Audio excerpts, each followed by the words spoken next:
ලංකාවේ ගොවියා ඉතාම අසරණ භාවයට පත් වෙලා තියෙනවා. විශේෂයෙන්ම අම්පාර පොළොන්නරුව දිස්ත්‍රික්කවල ගොවීන් මහපාරට බැහැලා ආණ්ඩුවට එරෙහිව විරෝධතා පටන් ගන්න තියෙනවා ඔවුන්ගේ ප්‍රශ්න ගැන කියලා. ලාල් කාන්තලට නාමල් කරුණාරත්නලට ගොවියෝ ඇවිල්ලා තමන්ගේ ප්‍රශ්නේ කිව්වහම වේදිකාවේ ඉඳන් පොරටෝක් දෙන එක නෙවෙයි ලාල් කාන්තලගේ යුතුයකම.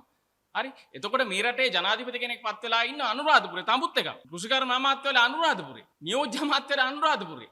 එතකොට වෙළඳ ඇමති අනුරාධපුරේ. මේ ඔක්කොම අනුරාධපුරේ මේ ගොවි බිමකින් එන්නේ.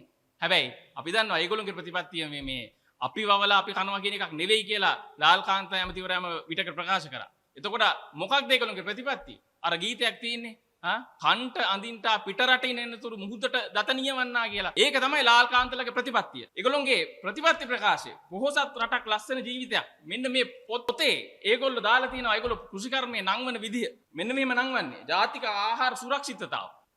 සුරක්ෂිතතාව ගැන මෙහෙම කතා කරනවා. රටේ නිෂ්පාදනය කළ හැකි සියලුම ආහාර දේශීය නිෂ්පාදනය සඳහා රාජ්‍ය අනුග්‍රහය දෙනවා. එහෙම කියන ඇමතිවරයා කියනවා අපි මේ හදලා අපි කනවා කියලා එකක් නැහැ. අපි රටින් තමයි ගේන්නේ කියලා. ඉතින් සාධාරණයි අර ගොවියොන්ට අත් වෙලා තියෙන ඉරණම පිළිබඳව.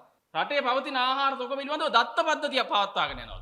දත්ත තියෙන රෙද්ද. දත්ත නෙවෙයි දැන් ඔය ජනාධිපතිවරයා පාර්ලිමේන්තුවට ඇවිල්ලා කී පාරක් කිව්වද දත්ත නැහැ කියලා. දැන් අවුරුද්දයි මාස 9කුත් ගත වෙලා. අවුරුදු 2කට ආසන්න ආණ්ඩුවපත් වෙලා. කොහේ තියෙන දත්තයක්ද? දත්ත තියා මෙලෝඩියක් හදන්න මේගොල්ලන්ට අවශ්‍ය කරන දැනුම නැහැ. ඒ අවශ්‍ය කරන පරිචය නැහැ. ඉතින් එහෙම මිනිස්සුන්ගෙන් මේ රටේ මේ කෘෂිකර්මය ආරක්ෂා කරයි කියලා අපිට හිතන්න බෑ. දැන් රිලා සංගණනයක් කරා. කිසිම ප්‍රගතියක් නැහැ. කිසිම ප්‍රතිඵලයක් නැහැ. සල්ලි නිකන් අපරාධේ.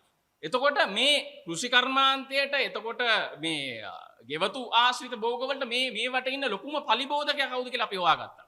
විශාලම පලිබෝධකයා තමයි කේ.ඩී. ලාල්කාන්ත. අනිත් පලිබෝධකයා නාමල් කරුණාරත්න. එතකොට මේ කෘෂිකර්මයේ බාර දීලා තියෙන්නේ මේ රටේ ඉන්න විශාලම පලිබෝධකින්ට. ඒගොල්ලන්ට තමයි පලිබෝධනාශක ගහන්න. මේ රටේ කෘෂිකර්මාන්තය ඒ වගේම ගොවියා හාන්සි කරන ප්‍රතිපත්තියක මේ ආණ්ඩුව ක්‍රියාත්මක වෙන්නේ. ඒගොල්ලන්ට ඉන්දියාවෙන් හරි වෙන කොහින් හරි රටකින් හරි මේ හාල් ටික ගෙනල්ලා එතනින් මොකක් හරි ඩීල් එකක් ගහගන්න එක තමයි ඒගොල්ලන්ගේ ප්‍රතිපත්තිය. ගොවියා හාන්සි හැබැයි කේ.ඩී. ලාල්කාන්තලා ගෙවල් ගහලා තට්ටු කරන රම්මි සුබ වගේ හැමතැනම ගෙවල් හදාගෙන ඒගොල්ලන්ගේ ජීවිතේ සුඛිත මුදිත කරලා තිනවා.